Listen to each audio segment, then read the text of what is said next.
Bonjour les chers auditeurs des Pod-Calais. Aujourd'hui on va vous faire une petite rétrospective, ou plutôt une grosse rétrospective sur le dernier film GLA qui est sorti avec le DC Universe. C'est la Snyder's Cut de Justice League. Cette version de 4 heures donc, qui a été diffusée sur HBO Max, qui sortira aussi en Blu-ray 4K apparemment. Donc tout a été fait dans dans la tradition, même si cette version aurait dû peut-être sortir au cinéma plutôt que cette version désastreuse de 2017 qui avait été réalisée par Joss Whedon. Tu connais un petit peu Joss Whedon Ouais.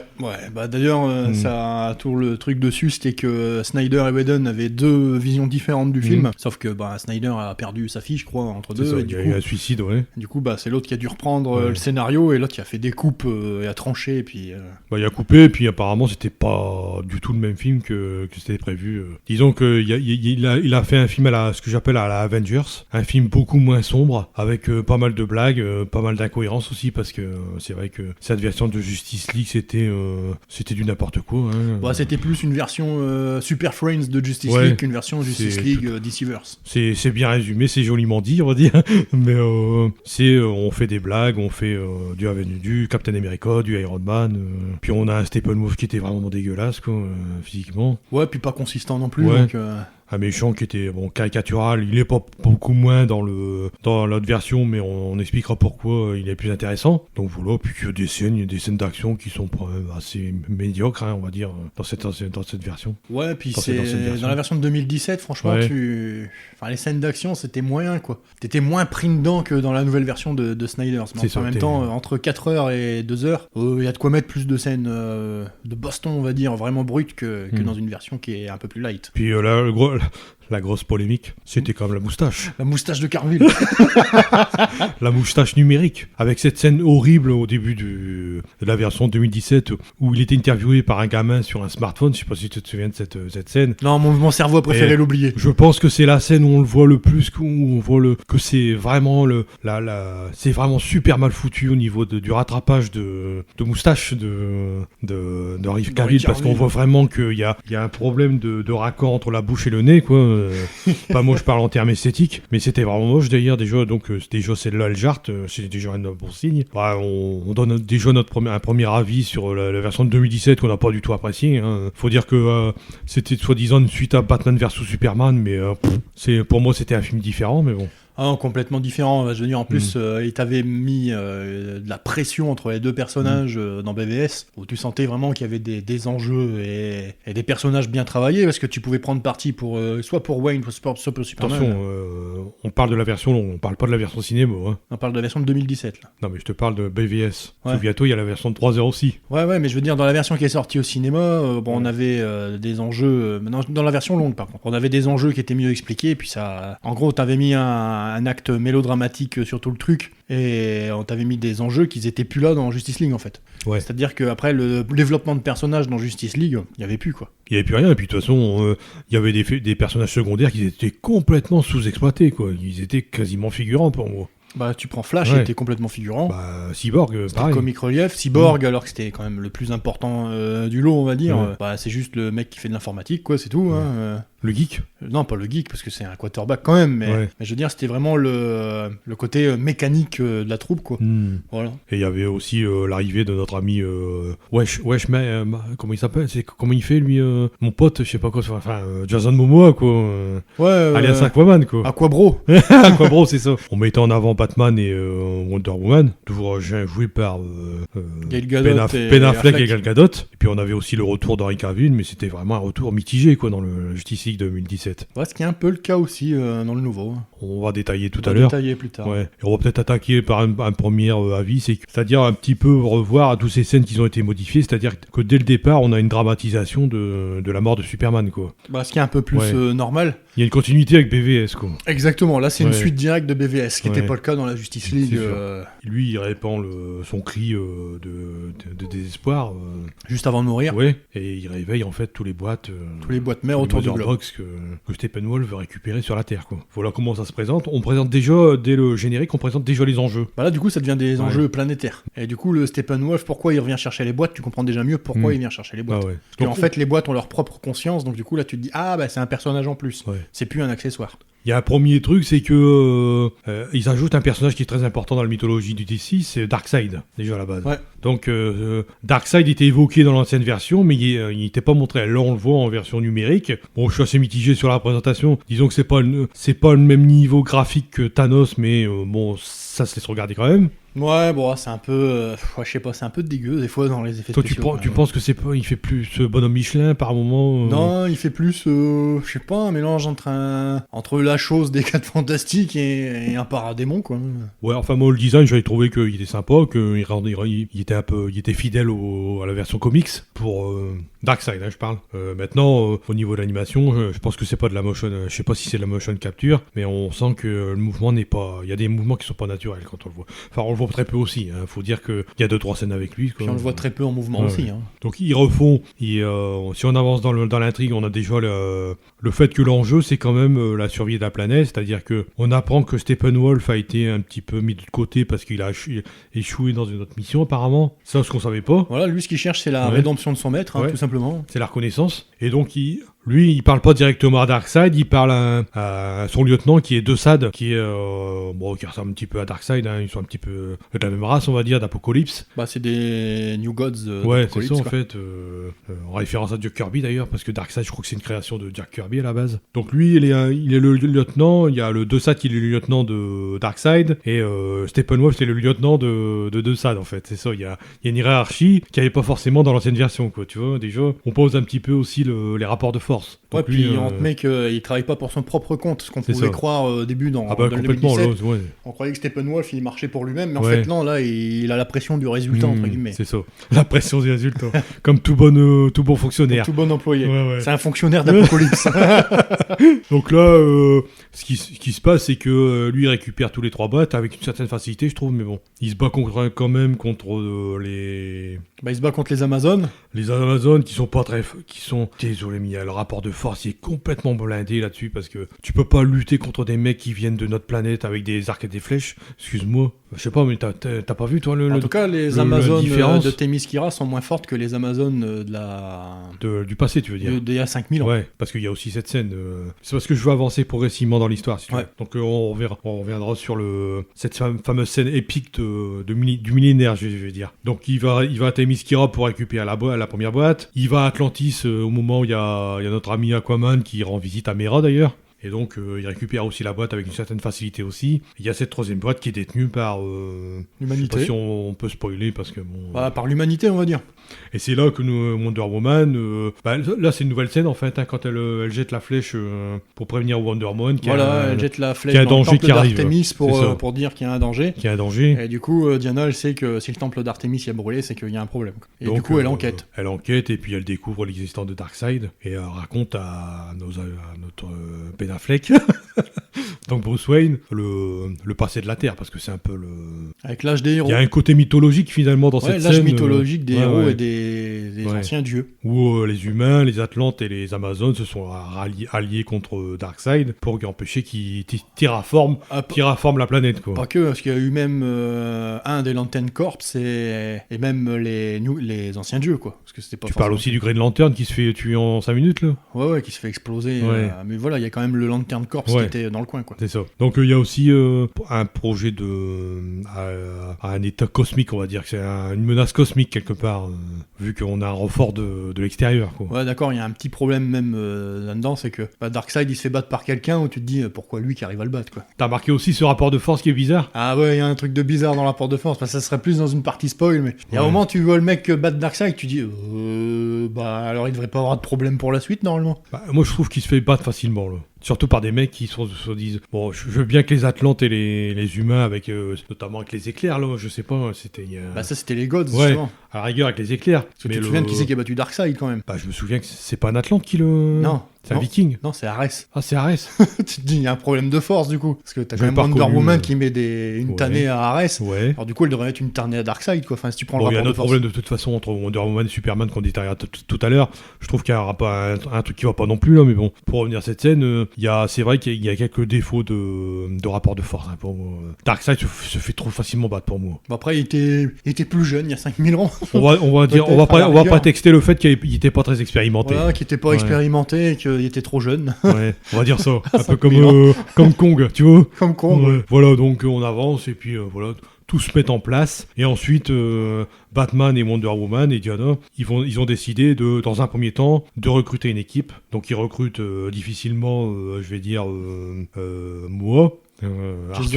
Arthur. Lui, il a dû attendre de se faire péter la gueule dans son propre royaume, quoi. C'est ça. Ensuite, il y a Flash qui lui adhère tout de suite parce que apparemment, c'est quelqu'un qui est assez sociable, hein, on va dire Barry Allen. Ouais, puis il vit seul, alors il se dit bon bah ça me fera de la pas, compagnie, hein. Ouais. Puis il y a cette scène avec la saucisse, quoi, quand il sauve Quand il sauve Iris. Ouais, une scène qui n'était pas du tout dans l'ancienne version, qui a été ajoutée là, mais on en parlera aussi des ralentis, hein, parce que ça aussi il faut en parler. Mais là, c'est ralenti avec le plus, hein. Ah ouais, bah c'est la Speed Force, hein. Ouais. Faut vraiment montrer qu'il y a un rapport. Il récupère la saucisse, mais bon.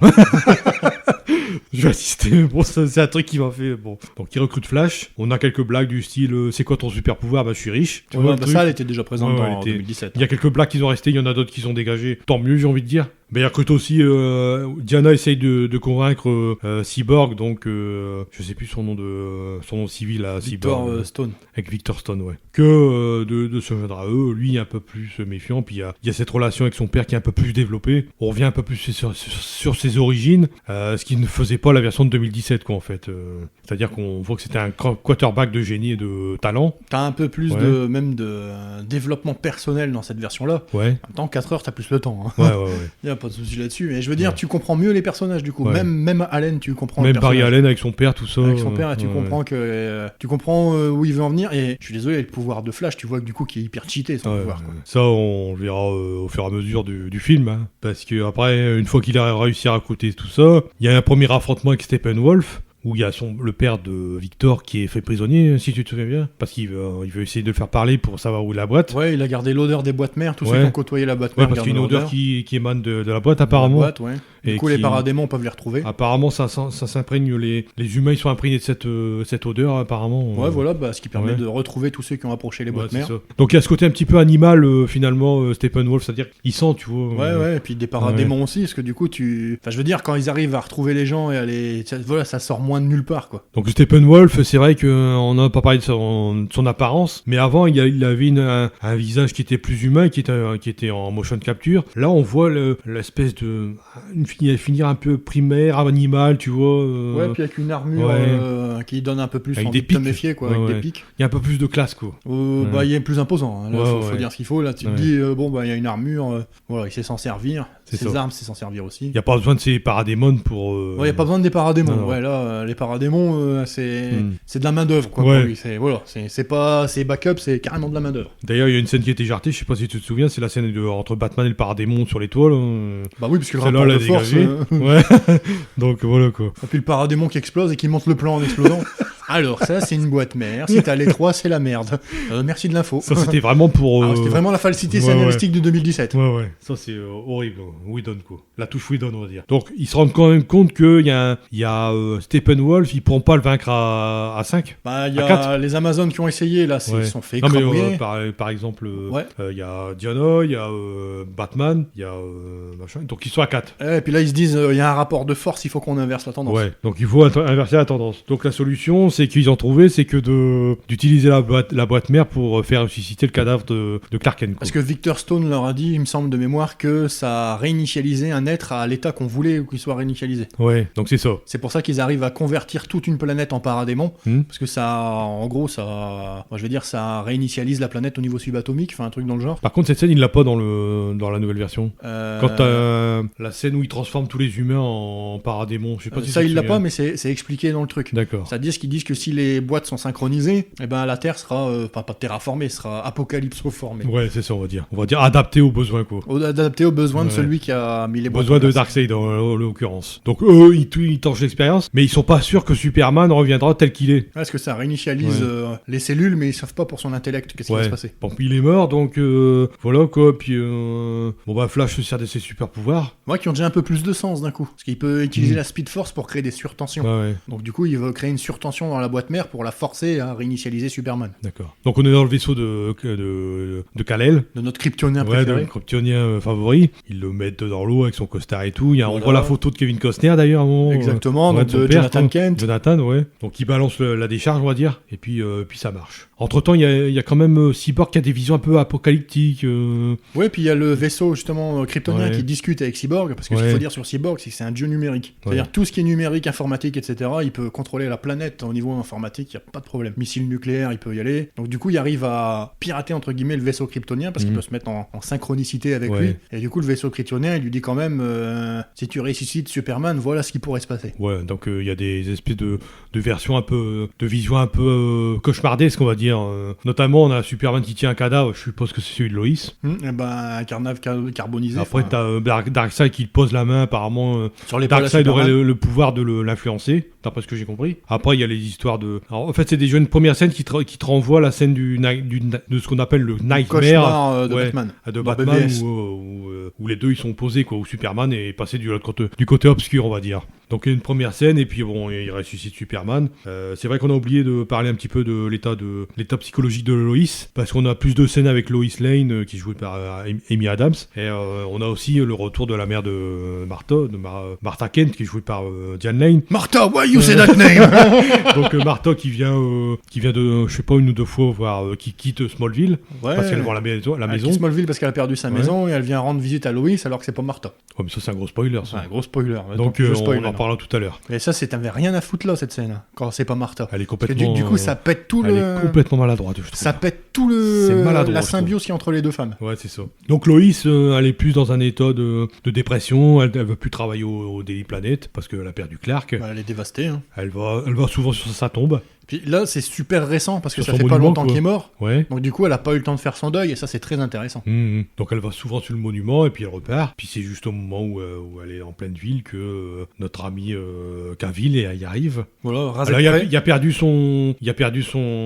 T'as remarqué, il y a son pantalon de funèbre. Ouais, mais il a perdu le haut, quoi. Perdu le haut. Donc il arrive. Faut montrer le torse poil. Ouais, c'est ça, il bombe le torse. Et puis au départ, bon, il est désorienté, super sympa. Puis il arrive que moi, on en parlait l'autre jour, et puis il y a un truc que je voudrais te soumettre concernant la sécurité, parce que ils sont pas sûrs qu'ils les reconnaissent ou qu'ils soient pas en colère, quoi, finalement. Ils sont pas sûrs du résultat psychologique, c'est-à-dire qu'ils peuvent réinitialiser entre guillemets son corps, mais ils savent pas ce que ça fait sur le cerveau. Parce que dans la version de 2017, il y a un moment, ce passage-là, il a été supprimé, c'est qu'il demande à Bruce, est-ce que tu saignes? Et là, il le dit pas. Donc on sent la colère quelque part de Superman. On lui dit, il se demande, il est en colère parce qu'ils l'ont pas laissé mourir, tu vois ce que je veux dire? J'avais l'impression que c'était ça dans la version de 2017. Dans la version de 2017, c'était ça. Ouais. Parce qu'il dit clairement, il dit tu me laisses pas vivre, tu me laisses pas mourir, qu'est-ce que je dois faire? Il y a un défaut dans la sécurité de chez Cyborg qui met à lancer un missile. Donc lui, il prend ça pour une agression. Moi, j'ai mis un doute parce que si le mec peut pas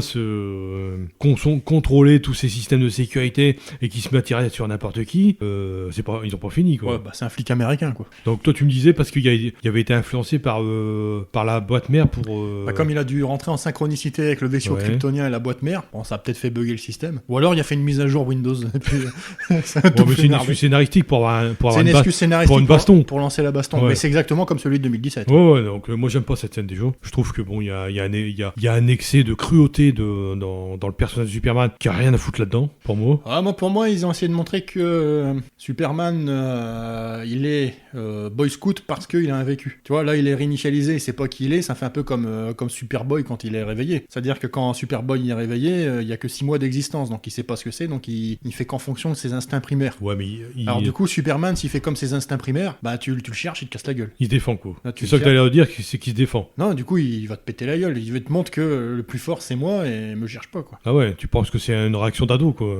Bah je pense, hein. Parce que quand c'est ce qui est arrivé dans Young Justice, c'est que Superboy, c'est exactement ce qui est arrivé, comme il a que 6 mois d'existence, à un moment il réinitialise ses souvenirs un an en arrière. Ouais. Un an en arrière, il n'existait pas, donc ça devient une bête primaire, quoi. Ah ouais. C'est-à-dire que dès qu'on le cherche, il pète la gueule à tout le monde. C'est pour ça que j'ai vu un rapport entre les deux, moi. Ouais, peut-être, mais moi je pars du fait que dans son fort intérieur, on va l'appeler Kal-El ou Clark, c'est pas quelqu'un de méchant. Il faut vraiment qu'il soit sous influence pour être aussi cruel qu'il l'est dans cette scène. Parce que moi je retrouve que... Bah justement, je sais pas si c'est Cavill qui le joue mal, Je trouve que j'ai l'impression qu'il est il est vraiment dans la haine, quoi. Moi, j'ai plus l'impression qu'il a aucun souvenir. Ouais, il est amnésique. C'est-à-dire qu'il est brut, il est amnésique. Mais est-ce qu'il doit être agressif comme ça? Bah ouais, hein. C'est un homme, hein, c'est normal. Non, mais c'est complètement con. Puis en plus, bon, je veux bien qu'il me foute la tatane à Momoa ou à Gal Gadot ou aux autres, mais non, à Flash Cyborg ou Aquaman, mais Diana. Excuse-moi, mais là, il y a un rapport de force qui va pas, quoi. Diana, c'est quand même censée être une déesse, quoi. Puis Diana, elle est censée Elle est pas censée se faire étaler comme ça, hein. Normalement, elle est statistiquement moins forte que Superman. Par contre, c'est une guerrière. Donc elle est endurante. Non, puis elle compense par les arts martiaux ce qu'elle sait pas gagner en force. Donc là, il y a un rapport de force qui va pas. Donc pour c'est tout, c'est un détail. Est-ce que pour toi, c'est logique que Superman l'emporte sur Diana, quoi, finalement. Ouais, s'il se retient pas, ouais, c'est logique. D'accord. Parce que là, t'as vu, il se retient pas. Ah non, il se retient pas. S'il se retient pas, il démonte qui. Il se retient pas, la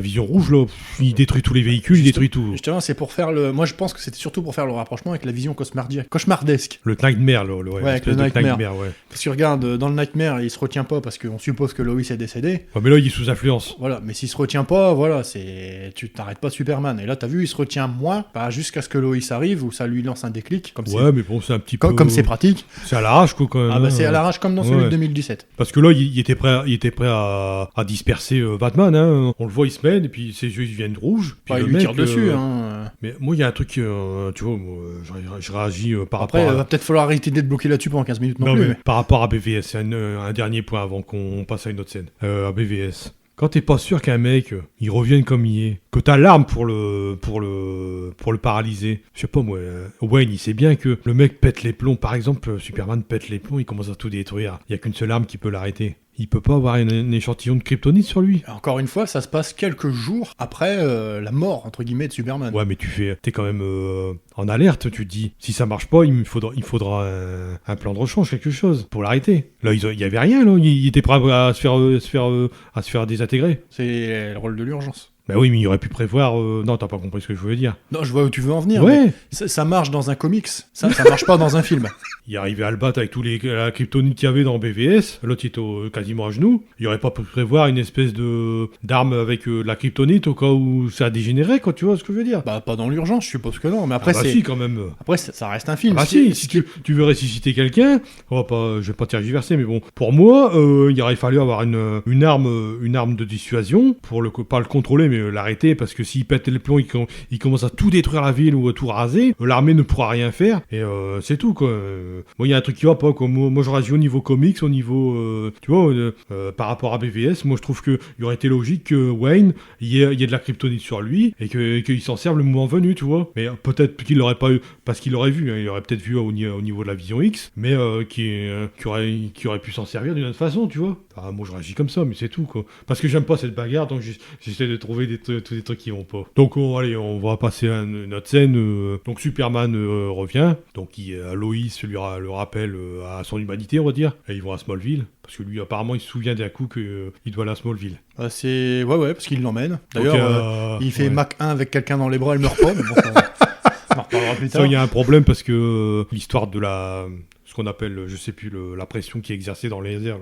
Je vois l'accélération. Ouais, hein, elle se prend 2G dans la gueule, tout va bien, quoi. Mais sans combinaison. Hein. Le truc, c'est que quand elle arrive, elle est même pas décoiffée, quoi, tu vois. Oh. Elle aurait pu être, tu sais, les cheveux en l'air, tu vois, un truc comme ça aurait été... Mais non, là, ils arrivent comme si ils avaient fait 10 mètres, quoi, tu vois, un truc comme ça. Donc ils arrivent dans le champ, elle lui donne une chemise parce que l'autre y a froid. Non, parce que à force d'être torse-poil, elle va sauter dessus. Donc il va dans le champ, puis il commence à parler, c'est à peu près la même scène que dans la version de 2017. Ouais, c'est un peu plus détaillé quand même. Parce que là, il explique quand même bien qu'il sait pas encore trop qui il est. Ça y est, les souvenirs commencent, il commence à se souvenir que c'est ses potes qui a quand même malmené, tu vois. Et puis après, moi j'ai trouvé une des plus belles scènes du film, c'est quand il y a Martha qui arrive et puis qu'il les prend dans ses bras, puis ça fait vraiment une scène iconique parce que il sert les deux femmes qu'il aime au plus au monde, c'est-à-dire sa femme et sa mère et sa femme. Sa mère et sa femme.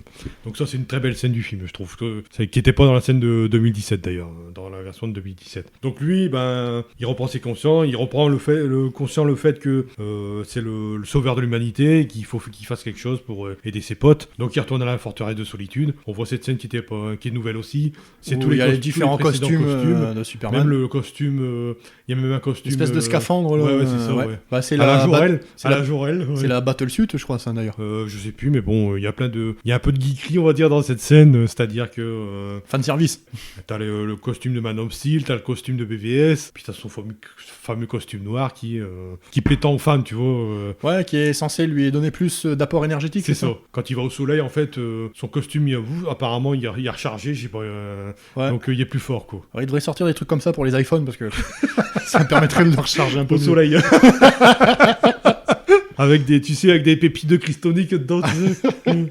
Avec du Donc il va au soleil, puis t'as cette scène un peu qui est très iconique dans Superman à chaque fois. Hein. On l'a vu dans Superman Returns, on l'a vu dans les Superman de Christopher Reeve. La scène christique, ouais. Ça c'est trop, je trouve. Ouais. L'apport, mais bon. Comme c'est indissociable de Superman, pour moi ça me dérange pas. Donc il fait ça, ça dure quelques secondes, bon c'est bien. Et finalement il retourne. Et on a un changement total de base pour Steppenwolf, parce que c'est plus dans un village qui est habité, parce qu'il y avait plein d'habitants, hein, il y avait plein de populations autour de cette base. Qui avait été rajoutée après pour te dire faut quand même de l'enjeu pour les gens. Ouais, ça va, sauver la planète, c'est déjà pas un assez bon enjeu. Enfin, t'as envie de dire, essaye de sauver la planète, tu verras après. Et encore là, donc, on va reparler de cette scène-là, parce qu'ils arrivent à retrouver Steppenwolf. Cette fois-ci, grâce à un concept qui rend un peu moins con les humains. Parce que là, quand je te dis, en 2017, ils laissent la boîte mère comme ça, alors que les autres sont en train de se casser la gueule les uns les autres. Tout le monde laisse la boîte mère libre. Tandis que là, pendant qu'ils sont en train de se foutre sur la gueule, t'as quand même Victor Stone qui te dit merde, machin, il va venir chercher la boîte mère. L'activer, Et c'est là où tu te dis, il la prend et il active un truc qui la rend hyper bouillante, comme ça on peut la localiser. D'accord. Donc c'est la POC, quoi. Ouais, c'est la POC. Non, du coup, c'est le traceur. Du coup, il arrive à mettre un traceur, entre guillemets, dans la boîte mère pour te dire, ce sera le truc le plus chaud de la planète. D'accord. Donc du coup, là, vous pourrez le trouver et ce sera là. Ça fait un peu moins con. Regarde, t'as la boîte mère, les Amazones, elles le mettent dans un temple inondable. Les Atlantes, ils le mettent dans un temple hyper bien gardé. Les humains, ils l'enterrent sur 3 mètres de terre. Tu vas pas me dire que de mettre une boîte dans un temple qui est quand même isolé et qui croient qu'ils vont essayer de noyer la boîte en faisant exploser le truc parce que tout tombe dans l'eau. Bah, c'est déjà mieux que de l'enterrer à 3 mètres de profondeur. Hein. Les humains, ils se sont pas fait chier. Il n'est même pas au sein d'Atlantis. Il est carrément à l'extérieur dans un temple. Il est pas protégé quasiment. Bon, ils veulent plus le protéger parce que là, justement, c'est un rapport avec Orm en fait. Et du coup, comme Orm, il projetait de conquérir justement le monde et de faire son plan, du coup, lui, ça l'arrange bien. Fait que le temple soit pas gardé. Comme ça, Aquaman, il se doit se démerder tout seul et puis c'est à lui de gérer le problème de la boîte. Dans cette optique que tu parles, c'est un lien direct avec Aquaman, le film, quoi. Avec la rivalité entre Arthur et Orm, tout ça, là. Ouais, exactement. Le pouvoir, c'est vrai que dans cette version-là, Aquaman, c'est pas encore le roi de l'Atlantis. On voit qu'il y a encore une cohérence dans ce que j'appelle le Snyderverse, quoi, tu vois. Ouais, il y a encore le DCU-verse, là, il est encore présent. Il y a encore, je veux dire, sur de bonnes fondations, quoi, ce que j'appellerais. Il y a encore juste des fondations. Parce qu'avec Wonder Woman 1984, il n'y a plus de fondation du tout. Bon, même avec Aquaman et Shazam. Shazam, encore pire. C'est encore pire, je crois. Ouais. Donc on parlait de la découverte de la 3e boîte mère, et puis ça y est, on en arrive à ce duel dans le dôme, qui est protégé par une espèce de champ de force. Ouais, puis dans le dôme, 2 personnes entrent, une seule sœur. Ça, c'est Mad Max 3, hein, si je me souviens bien. Le pire des Mad Max, d'ailleurs, mais bon. Mais en fait, là, il veut activer les boîtes mères pour commencer la terraformation, on va dire. Puis t'as toute l'équipe qui arrive, et puis Superman arrive aussi sur ce fait. On voit que ils essaient quand même de garder la situation, le contrôle de la situation, par rapport à la version de 2017 où ils s'en prenaient plein la gueule et tout, ils n'arrivaient pas à contenir, et qu'il y a une fois que Superman arrive, que ça y est, ça y est, la situation est réglée. Là, on voit déjà que le travail d'équipe paye quand même, pour moi. Ah, tu vois, le travail d'équipe, il est plus, on va dire, développé, parce qu'ils arrivent à tenir tête. Alors vraiment, à tenir tête à 3, en fait, Flash, Aquaman et Diana, en fait, à tenir tête plus à Steppenwolf, j'allais dire à Sephiroth. À Steppenwolf, que là, c'était Superman, ouais, comme tu disais, en 2017. Ouais, il arrive et puis il casse tout. Ouais, il arrive, voilà, c'est lui le patron, il met une patate au taulier, et puis... Ouais, tout le monde dégage, rentre chez lui. Alors que là, Superman, il est un peu... Disons qu'il inverse il inverse le rapport de force cette fois-ci. Ouais, puis pas tant que ça, parce que tu vois, il met des grosses tannées à Steppenwolf, et tu vois, il le bat pas aussi facilement que ça, quoi. Ah non, il faut quand même un combo de toutes les déités pour pouvoir battre Steppenwolf. Ouais, là, on voit vraiment que c'est l'unité de la Justice League, quoi. Exactement. Là, dans cet épisode-là, dans cette version-là, c'est vraiment la Justice League qui bat Steppenwolf, et pas juste Superman. Et pas juste Superman qui se ramène son gros torse et qui bombe, quoi. Bon, il y a plusieurs situations qui s'enchaînent, et puis on va créer un nouveau suspense avec Batman qui doit contenir les paradémons, si je me souviens bien. Il y a la Batmobile, puis on a aussi parlé de cette histoire de... Je crois que c'est une espèce de Flying Fox, tu sais, le gros avion qui les ramène jusque là-bas, là. Ouais, la Batwing. J'ai envie de dire le Quinjet, moi. C'est une espèce de Batwing grand format, on va dire, leur truc. Puis après, t'as la Batmobile qui défonce tout aussi, hein. Avec le suréquipement de la Batmobile, ouais. voilà, c'est un peu comme dans la version de 2017. Donc il y a Batman, entre nous, Batman il tue personne, mais là il massacre tout le monde, quoi. Ah, il massacre tous les paradémons, quoi. Les paradémons, c'est moins grave. Donc avec son gros fuseau les lasers à la Avengers, tu vois, des fois. C'était quoi les méchants dans Avengers, Chitauri. Les Chitauri. Ils avaient des gros fusils laser, tu vois. Donc ça défonce de tous les côtés. Il y a une super scène d'action, elle est vraiment pas mal celle-là. Puis bon, il y a tout un enchaînement. Superman arrive quand même à maîtriser plus ou moins, mais il faut qu'il retarde quand même l'évolution par le plan parce qu'il y a un plan qui est totalement différent de la version de 2017. C'est qu'il faut rentrer au sein des boîtes mères pour pouvoir les désactiver, justement. Là, cette fois-ci, Victor doit désynchroniser l'unité des boîtes mères. C'est ça. Si ma mémoire est bonne. C'est moins facile parce qu'ils échouent quand même. Donc du coup, c'est moins facile. Ouais, et puis il y a un côté métaphorique où il rencontre sa mère et il se rencontre lui-même. En fait, il y a une espèce de tentation un peu faustienne de dire si tu viens avec nous, bah tu seras intégré à notre milieu, quoi, tu vois. Ouais, exactement. Ils veulent corrompre. Tu seras dans l'unité. Et lui, il se rend compte que non, c'est fini, qu'il faut que s'accepter comme soi-même. Puis voilà, quoi. Puis il y a Flash qui se prend un malheureux coup de rayon laser, hein, on va dire. Donc du coup, il est plus en capacité de courir aussi vite. De surcharger les boîtes mères, justement. Et puis là, le drame arrive, c'est que la terraformation commence, quoi. Et puis tout est quasiment détruit, quoi. Et c'est là où tu vois plus de pouvoir de la part du Flash. Ouais. C'est-à-dire que du coup, il se désynchronise de la réalité, en fait, hein, comme le Flash sait le faire. C'est ça. Puis bah du coup, CTRL Z, quoi. Et là, c'est le gros clin d'œil à Flashpoint. Exactement, c'est un gros clin d'œil au Flashpoint. Ouais, carrément. Là, il module la réalité, il revient en arrière pour la remettre là où il faut, quoi. Là où elle s'était arrêtée. Ouais, comme un magnétoscope courant. Comme le premier Superman a remonté c'est ça, il y a, dans le temps pour sauver Lois. Il y a une espèce de rotation de la Terre, là, c'est pareil. Il arrive à ça, puis après, t'as vraiment l'unité, c'est-à-dire que ils s'y mettent tous, que ce soit Aquaman, que ce soit Diana ou Superman. Steppenwolf s'en prend un plein la gueule, puis finalement, il y a la tête qui vole, quoi. Ouais, voilà. T'as Aquaman qui le transperce par l'arrière, comme il y en a qui transperceraient Vision. Après, Superman lui colle une patate de forain, il décolle, et là, tu lui tranches la tête. Carrément, quoi. L'unité de la JLA a battu l'unité des boîtes mères. C'est ça. Donc lui, il finit, parce que on voit Darkseid qui se prépare à venir sur Terre. Je vois pas pourquoi il viendrait, parce que de toute façon, il n'y a plus rien. En plus, t'as l'impression que cette scène, elle t'a pas donné l'impression qu'il y a un vide qui est créé, finalement, qu'il n'y a plus du tout de monde qui existe. Non, je vois pas où tu veux en venir. venir. Il y a une espèce de vide cosmique, on a l'impression que tout se dissipe, il n'y a plus rien en dessous. Ouais, quand Flash, il rentre en vibration. Ouais, c'est ça, juste avant, ouais. Ouais, t'as l'impression t'as plus l'impression qu'il y a de terre non plus du tout. Bah ouais. C'est ça qui me paraissait bizarre. Je dis, ah ouais, il y a un truc qui va pas. Mais donc, ça finit comme ça, et que la tête, elle finit au pied de Darkseid. Puis lui, de ça, il dit, t'as vu, de toute façon, c'est un gros nulard, il y a rien, il voit rien, quoi, tu vois. Je t'avais dit qu'elle allait échouer. Donc, il fait la gueule, et puis il se retourne, et puis voilà, quoi. Ouais, puis il écrase la tête de son pote. Ouais, complètement, bon. Allez, on va faire l'ancienne voix. on va faire à l'ancienne, quoi. À l'ancienne. Et puis, allez, on va leur péter la gueule en live. Donc il y a déjà un teasing il y avait déjà un teasing pour le prochain film. Ouais, qui aura jamais lieu. Ouais. Et ça y est, bon, ils sont tous copains, ils se serrent la main et tout. On voit cette belle scène où ils sont rassemblés sur le flanc de la montagne. Ouais, où ça fait un peu le générique de la Justice League. Ouais, carrément. Animé, quoi. Ouais, ça fait très geek, hein, comme image. Ouais, c'est très fan service. Ouais, carrément, quoi. Puis voilà, quoi. Puis on n'a pas cette scène complètement ridicule où Superman court avec Flash pour faire un concours, quoi, tu vois. Ouais, un concours. C'était vraiment nul, quoi, cette scène. Celui qui va le plus plus vite. Ouais, c'est ça. Là, il y a clairement démontré que c'est Flash qui va le plus vite parce que il dépasse carrément les vitesses de la réalité, quoi. Ouais, c'est ça. C'est Flash qui est plus rapide, à ton avis, dans l'univers d'ici? Je sais pas, parce que dans l'univers d'ici des comics, on va dire, Ouais. il arrive à sauver toute la population d'une ville de Corée, je crois que c'est Séoul, en moins d'une demi-seconde. Ah, d'accord. Donc je pense qu'au niveau rapidité, il n'y a pas mieux. Même numéro 2, Superman numéro 2. Après, on a cette scène qui est un rajout. En fait, il y a eu des reshoots. Donc, il y a 4 minutes de nouvelles scènes avec cette scène de un nouveau chapitre du Nightmare. On l'a vu dans le trailer.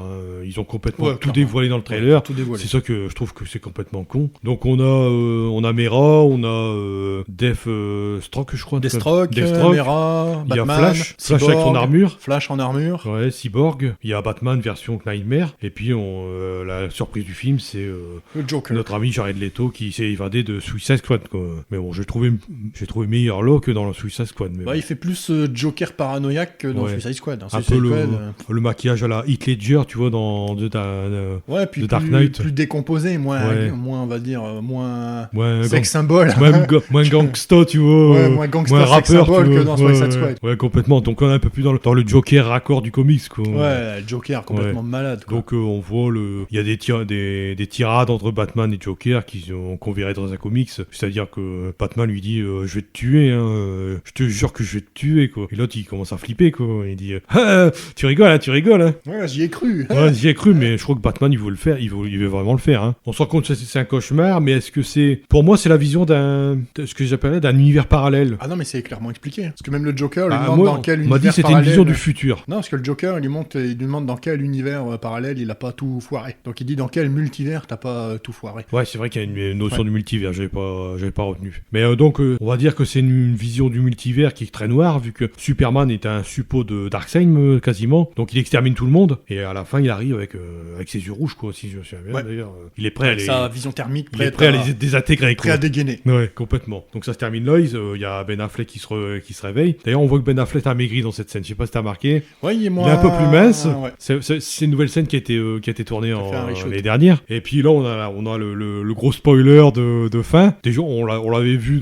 précédemment dans la scène avec Martha, où tu disais que c'était complètement maladroit. Et là je te rejoins dans le cadre de la relation entre Loïs et Martha. Exactement. Ça c'est complètement foiré. Ça désamorce toute la tension qu'il y a entre les deux, c'est dommage. Il y a cette relation qui est complètement foirée, moi, à ce niveau-là. Et puis on apprend que c'est le Martian Manhunter, donc qui est en fait le général Swanswick qu'on voit dans Man of Steel aussi. Tu l'avais reconnu? Non, je l'avais pas reconnu. Il y a le général Swanswick, celui qui interroge Superman dans Man of Steel. J'avais pas fait le rapprochement. Donc c'est lui, le Martian Manhunter. C'est lui qui s'est caché sous ses traits, mais il s'est aussi caché sous les traits de Martha. Et là, il vient voir Wayne en lui disant j'ai vu ce que vous avez fait, donc je veux me joindre à vous. Ouais, moi j'aurais été brut, j'aurais dit ouais, mais t'aurais pu venir avant parce qu'on a failli éviter la catastrophe, quoi. Ouais, je veux aider l'humanité. Fallait venir il y a 2 jours parce que là, on a failli tous crever. Parce que là, t'arrives une fois que la guerre elle est finie. La guerre elle est finie, mon pote. Donc c'est un peu ridicule, quoi. C'est vraiment le truc de fanservice, quoi. C'est pour teaser un Martian Manhunter, tout simplement. Ouais, pour le 2, quoi. Ou pour un film Martian Manhunter. Ouais, je sais pas si ça va aller dans ce sens-là parce que.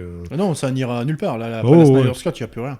Snyder Cut, si, pareil qu'ils sont toujours sur le film Flash, apparemment. Celui-là, il était confirmé, avec le même acteur de la Justice League.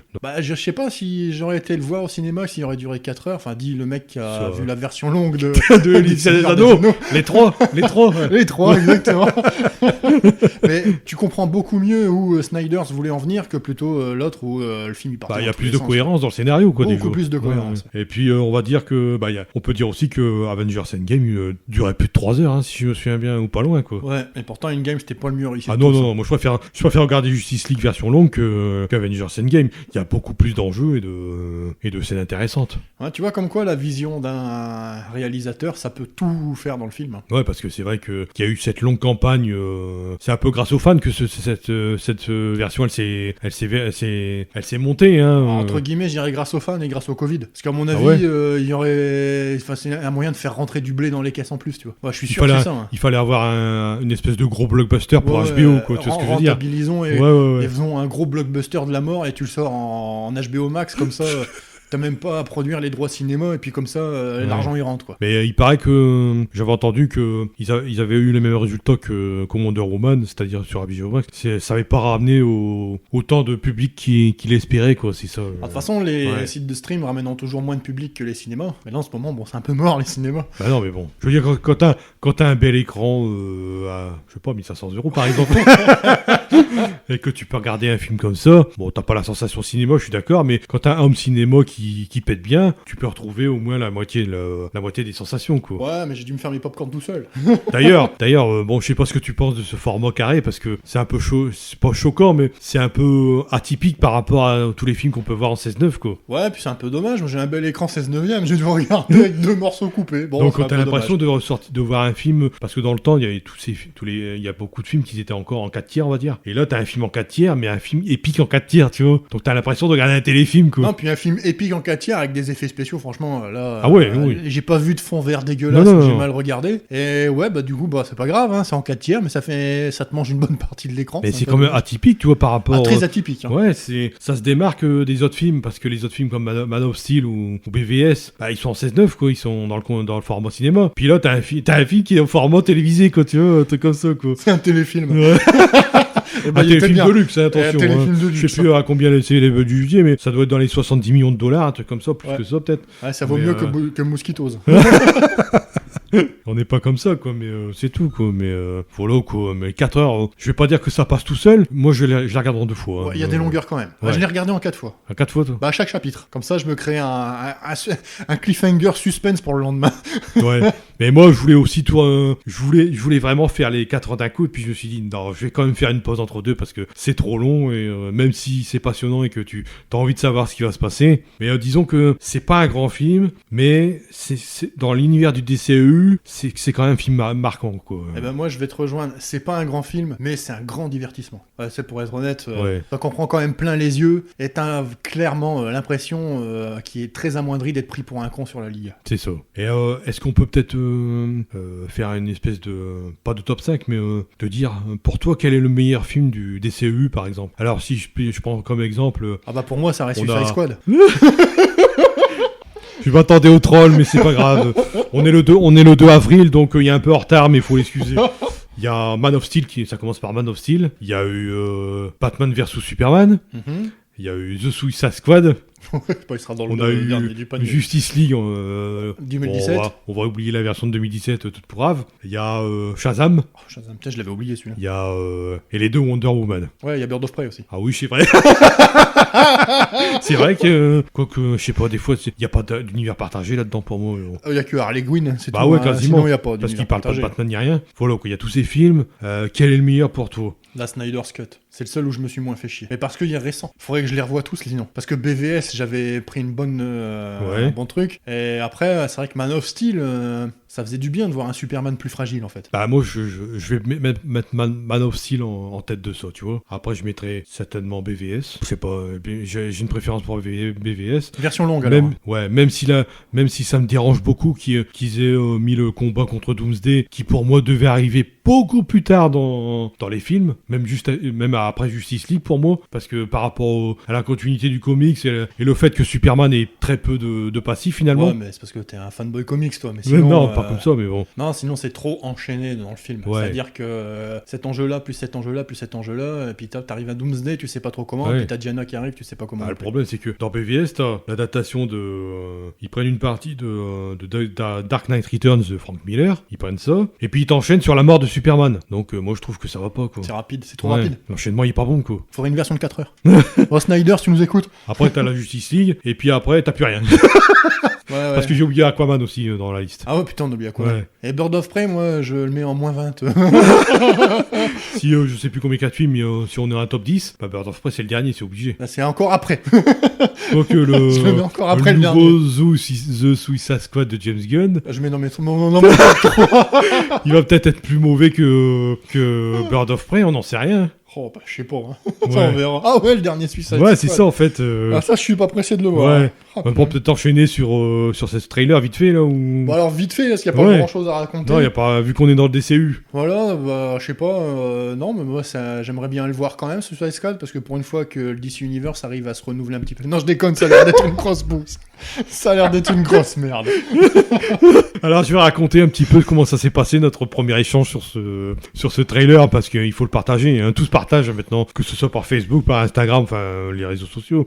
Mais là, on s'est communiqué par mail et puis moi, j'envoie le lien vers le trailer de Suicide Squad. de Suicide The Squad. Suicide Donc, Squad. et puis je reçois une réponse et puis je vois la première phrase. Je dis ah ouais c'est génial ceci cela. Mais j'ai fait une tête, mais je vous dis pas, mais je pense que vous auriez éclaté tous de rire. J'étais facepalm comme on dit, c'est ça. Ah ouais, Ouais, ouais, facepalm. J'ai dit, je veux bien être tolérant, mais là, il y a quelque chose qui est arrivé. Là, il a été possédé par l'esprit d'un démon. C'est pas possible. Ouais, j'étais Puis possédé joli. par...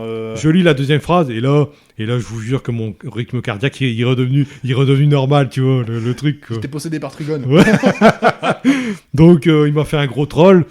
C'était pas le 1er avril, hein, c'était bien avant en plus. Je vous jure que bon, sur le coup, il y avait un suspense, on va dire lettré, on va dire littéraire un petit peu. Donc voilà quoi. Mais revenons sur ce film qui va donc sortir en août. Moi je doute que, à mon avis, il sortira pas au cinéma une fois de plus, mais bon. Ça risque d'être compliqué. Hein. Donc ce film réalisé par James Gunn qui est connu pour la série des Gardiens de la Galaxie. Alors moi j'avais bien aimé le premier, mais le 2 je trouvais ça nul. Premier, ça allait. Ouais. T'avais la nouveauté, Ouais. t'avais les personnages, machin. Puis il y avait plus... Il y avait un vrai scénario quoi. Ouais, je trouve même, bon, l'enjeu, il était un peu mieux. Enfin, Ouais. Voilà. Ouais. Puis ça t'amenait un peu les pierres d'infinité aussi. Bon, le 2, fou. Bah, c'est mauvais, hein. Même s'il y avait Kurt Russell, un acteur que j'aime beaucoup, j'ai trouvé ça vraiment mauvais, quoi. Mais de bout à bout. Avec le caméo de Stallone, quoi, d'ailleurs. Ah ouais. On va en parler de Il y a Stallone aussi aussi. Stallone dans Suicide Squad 2. Hein. Ouais, mais on va en parler de ce trailer, là, parce que Ça va pas trop longtemps. il faut pas...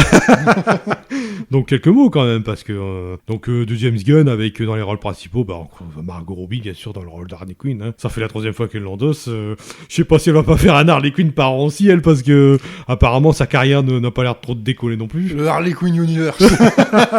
Donc un Bird of Prey numéro 2, ou j'en sais rien, ou Harley Quinn... De toute façon, il y a tellement de dérivés dans les comics de Harley Quinn qu'ils peuvent faire des films s'ils veulent. On a le retour de Joel Kinnaman, qui est dans le rôle de Rick Flag, qui était déjà dans le précédent. Il y a aussi Idris Elba, qui joue, je sais plus, Def Locke, un truc comme ça. Enfin bref. Puis on a aussi le catcheur John Cena, peut-être que tu connais de nom, ça te dit rien. vraiment. Puis plein d'acteurs, dont Peter Capaldi, qui était un ancien Doctor Who. Quoi. Là, je connais déjà mieux. Ouais. Donc dans ce trailer, on va pas résumer, puis bon, t'as le retour de Amanda Waller qui recrute la même Amanda Waller que dans le précédent d'ailleurs. C'est déjà pas bon signe hein, quand il faut revenir les anciens acteurs. Ils recrutent une autre équipe qui est différente, donc pas de Slipknot cette fois-ci. Oh, c'est dommage. Hein. Ouais. Ils auraient pu le ressusciter. Bon, salut, hein. Je me casse. Donc le mec explose. Voilà pour le clin d'œil. C'est tout. Et, le mec fait 5 minutes dans le film, quoi, même pas. Donc voilà quoi. Là ils sont, je crois qu'il doit y avoir une quinzaine de noms au générique. Tu sais, une quinzaine de personnages, dont 2 personnages numériques. Donc comme tu disais, il y a King Shark qui est doublé par Sly. Puis on a cette première version du trailer avec soi-disant Red Band. Enfin excuse-moi, mais à part les scènes où il y a King Shark qui déchire un mec en deux ou qui mange un gars, j'ai pas trouvé que c'était super violent quoi. Venom était encore plus violent. ouais, c'est ça. Donc, dans ce trailer, c'est la bonne humeur. Hein. On fait la fête, on boit, on fait des blagues. Bon, c'est pas grave si on bute tout le monde. Il y a aucune gravité pour moi. Non, puis ils ont pris tout ce qui marchait pas dans le 1. Ils se sont dit, bah ça a pas marché, on va le remettre dans le 2. On va faire x100, tu vois, le truc. Donc, il y a du lol partout, quoi. Dans ces jeux. Ça rigole de tous les côtés. Donc, c'est le gros film fun, alors que Suicide Squad, à la base, c'est quand même quelque chose de sombre dans l'univers. C'est plus dark, normalement, Suicide Squad. C'est les super vilains qui ont... Suicide Squad, enfin, ça veut dire l'équipe suicide. Ils ont aucun... Voilà, moi je sais qu'il y a des 80% de chances que je vais mourir au combat, je fais pas des blagues tous les jours. Hein, mais... Ouais, ils ont l'air d'être en camp de vacances, quoi, quand tu les vois. Hein. Ouais, limite, ouais. Bon, ça a l'air mauvais, moi j'ai pas envie de le regarder, quoi. Oh, j'ai pas envie non plus. Oh, c'est tout. Là, je passerai mon chemin. Ouais. Je verrai si nos sponsors ils l'ont, mais sinon je passerai mon chemin. Un sponsor, ouais. Est-ce qu'il faut consacrer du temps à regarder un film pareil? C'est ça le truc. Non, ça vaut pas le coup. En plus, il n'y a pas Slipknot. Non, ça vaut pas le coup. Bon, je vais dire il y a Margot Robbie, mais bon, Margot Robbie, le problème c'est que elle a toujours les mêmes mimiques, toujours les mêmes grimaces. Il y a rien qui varie, quoi. Elle peut pas porter un film d'envergure à elle toute seule. C'est techniquement pas possible. À partir du moment où t'as squad dans le nom de ton film, il faut que l'équipe marche. Ouais, l'esprit d'équipe, mais bon, apparemment, mais une fois de plus dans la bande-annonce, c'est elle qui est mise en avant, et puis avec 2-3 personnages à côté, quoi. Bah, c'est la tête d'affiche. Hein. Puis les autres, mais dégage, quoi, t'es un figurant, quoi. T'as pas le dit, on le voit 3 secondes dans le trailer, hein, ouais. Voilà, quoi. Ouais, voilà, un petit avis rapidement pour conclure ce DCEU. On va y revenir d'ailleurs dans une prochaine émission.